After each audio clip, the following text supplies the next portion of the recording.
Ever just sit down to meditate and suddenly your mind's like a runaway train? Oh yeah, it's like it knows exactly when to go wild. So we're diving into those common mental roadblocks, the 5 hindrances. And how to actually work with them. Not just think positive, but real techniques. Exactly. Drawing on the Thai forest tradition, stuff from Ajahn Mun, Ajahn Chah. Those teachers were all about getting down to the nitty-gritty.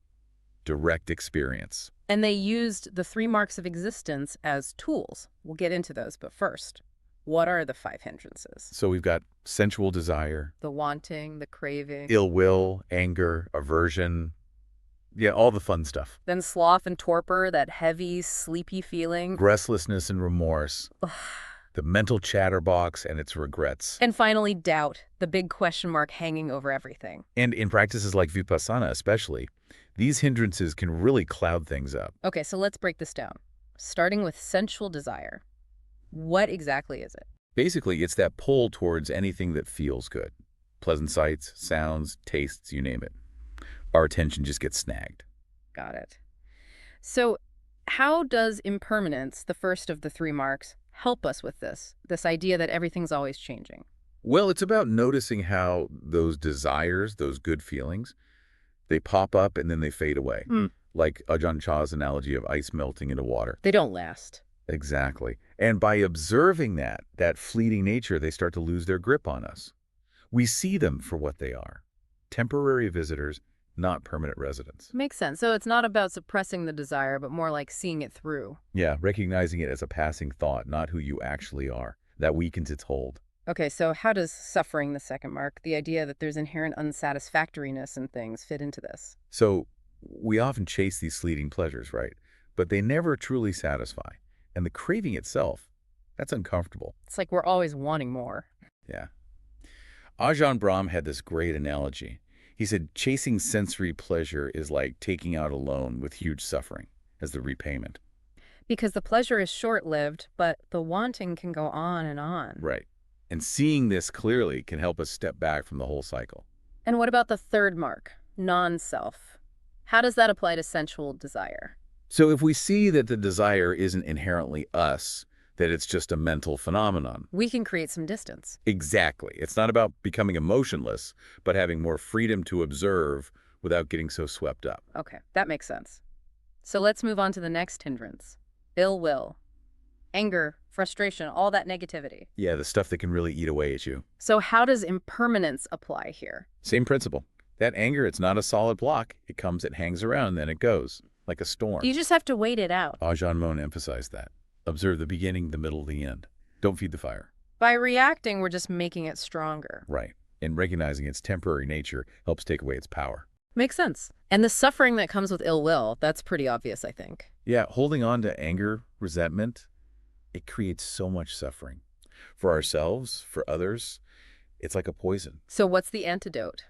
Ajahn Chah always talked about cultivating loving kindness. Metta. It's a direct counterforce to ill will.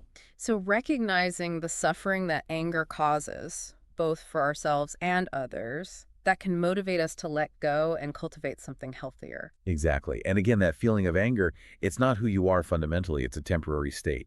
And recognizing that creates the space for compassion to arise. Right. Compassion for yourself and for the person you're angry with. Absolutely. Okay, moving on to sloth and torpor. That feeling of being heavy, foggy-headed. Yeah. The kind of sluggishness that makes meditation feel impossible. But here's the thing, even that lack of energy, it's not permanent. Really? Because it can feel that way. Our mental and physical states are always in flux.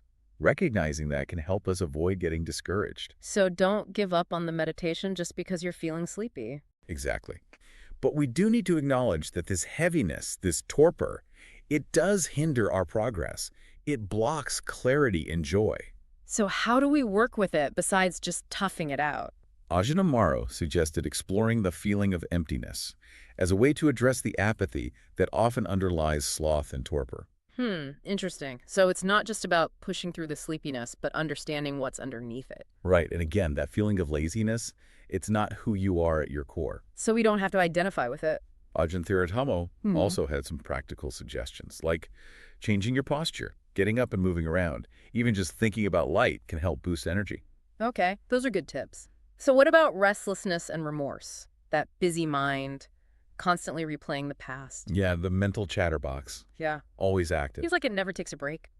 But the good news is, even those worries and regrets, they're impermanent too. They come and go. Sharon Salzberg talked about how even doubt, which often goes hand in hand with restlessness, is a changing state. The key is not getting swept away by the current. Easier said than done sometimes. Definitely. But recognizing that it's all in flux can help create some space. And the suffering here is pretty clear. Mental anguish. When you're stuck in your head, it's hard to find peace. Right. Ajahn Chah emphasized the importance of a clear conscience.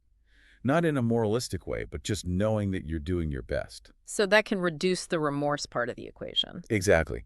And again, those restless thoughts, those regrets, they're not a fixed you. So we can observe them with a bit of a distance and gently redirect our attention. Right. And finally, we come to doubt. That feeling of, am I doing this right? What's the point? The one that can really derail your practice. It's a common one. And just like the other hindrances, doubt arises and passes. It's not a permanent state. But it's easy to get stuck in the questioning. It is. And that can hinder our progress, prevent us from fully engaging with the practice. Ajahn Chah encouraged perseverance despite doubts. He emphasized direct experience as the real teacher. So keep practicing, even when doubt creeps in. Exactly. And that doubting mind, it's not the fixed you. The Thai forest tradition encourages investigating doubts with mindfulness and seeking clarification when needed. So to sum up, the key takeaway here is that by consistently observing our experience with mindfulness, And using the lens of impermanence, suffering, and non-self. we can weaken the grip of these 5 hindrances. Exactly. And remember, as Ajahn Chah said, you don't get wisdom from the books. It's about directly seeing the truth of things. So as we wrap up, think about which hindrance feels strongest for you right now, and how might simply noticing its impermanence, its coming and going, shift your experience of it. What can you discover by looking directly?